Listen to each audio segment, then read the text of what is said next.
now, but he said, well, people, and if people lose God, they're going to search for something else. And I think in Europe, people search they want to fill up the gap in their heart with, for example, nationalism, but also with drugs or with partying all the time. They do things to fill the emptiness in their heart, and that's something else. I see big chances for Islam, because I think Islam is the last real religion. And a lot of people, especially when I talk with Protestant Christians, who are very angry all the time when it comes to Islam, but when you talk to them for real and in a calm way, they realize very fast that, for example, the things my problems, theological problems with Christianity, for example, the Trinity, they feel what I mean. So that's what I always tell them. I say, you know that it's illogical. And they say, oh, well, maybe it's illogical, but... And so I see big chances for Islam as a religion to grow in a positive way, especially in places where people lost faith in God. And maybe that's a mission. We don't know, but it would be nice. Assalamu alaikum. Salam. In my day job, I've had the pleasure of going to Holland quite a few times in the last few years. And like many international travelers, I've used Uber to get around the city, in Amsterdam in particular.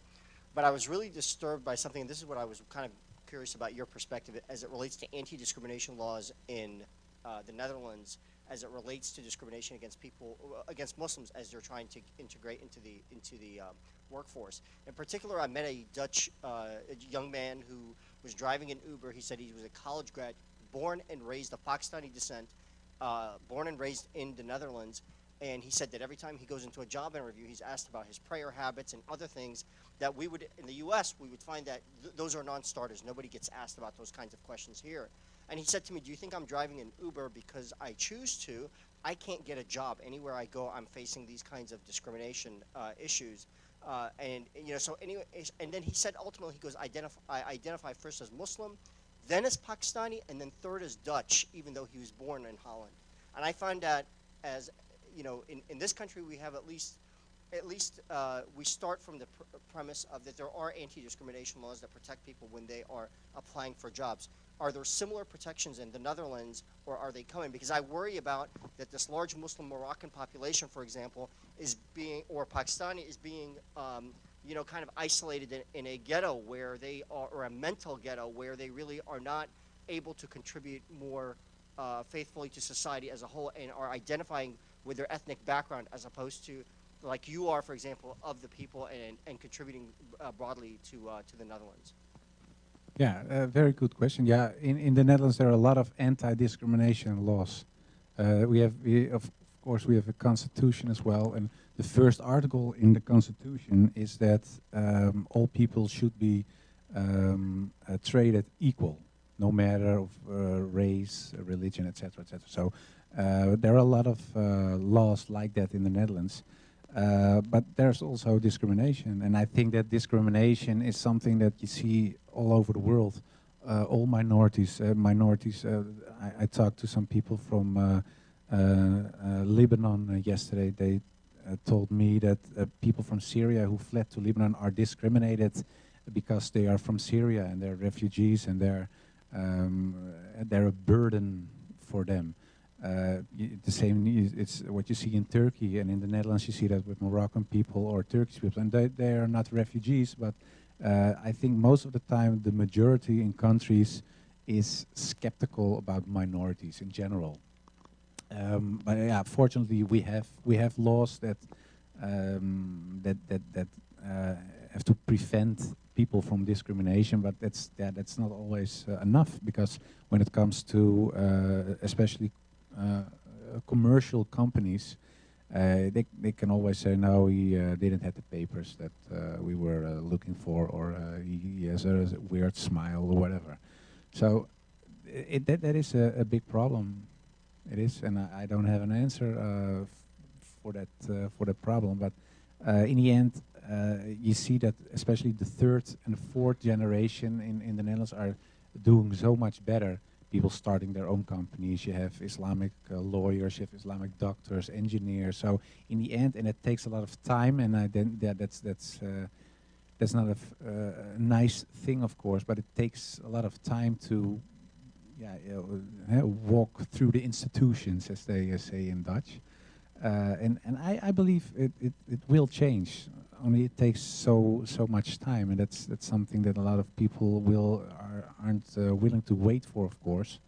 And in the other part, the other side of the story is that you see, especially in Eastern Europe, there's a very strong anti-Islam movement now, and it's not only in Eastern Europe, but because the anti-Islamic groups are uniting in the European Union now. So it became one powerful force in politics now. So that's something that's very worrying, and it gives a lot of the normal people, as you can say, the people in general in different European countries, an excuse, because they say, well, we have 1/3 of parliament saying Muslims are wrong, or they create problems.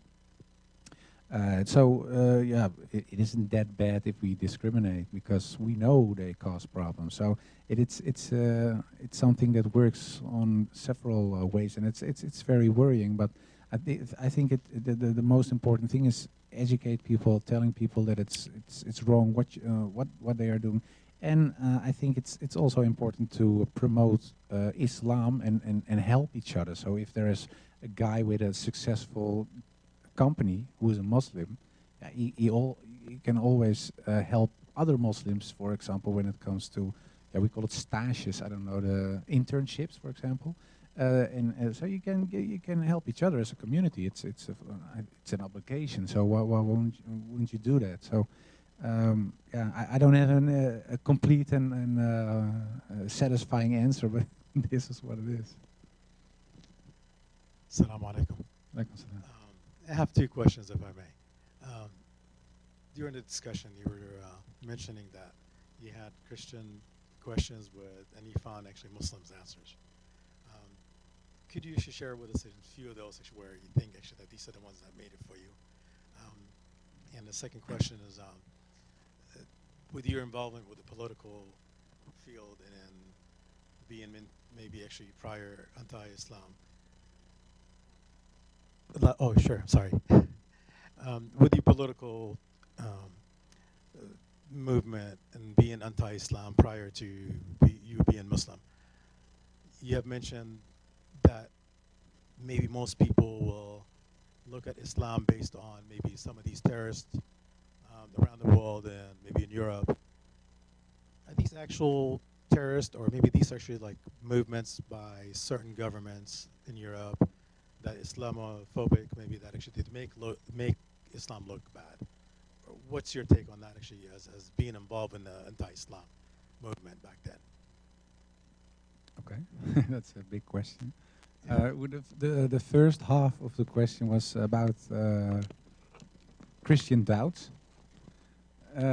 My doubts had to do with especially with the Trinity, because in Christianity we believed that God exists as one being, but in three persons: God the Father, God the Son, that's Jesus Christ, and the Holy Spirit. And I always found it very hard to understand the concept, because in Christianity, Jesus Christ dies on the cross, but he is God, so God dies.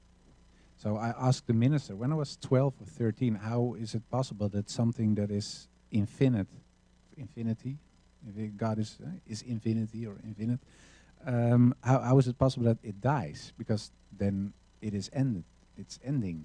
So that's impossible. And if he is dead and he is alive at the same time, that's something like a square circle. That's impossible.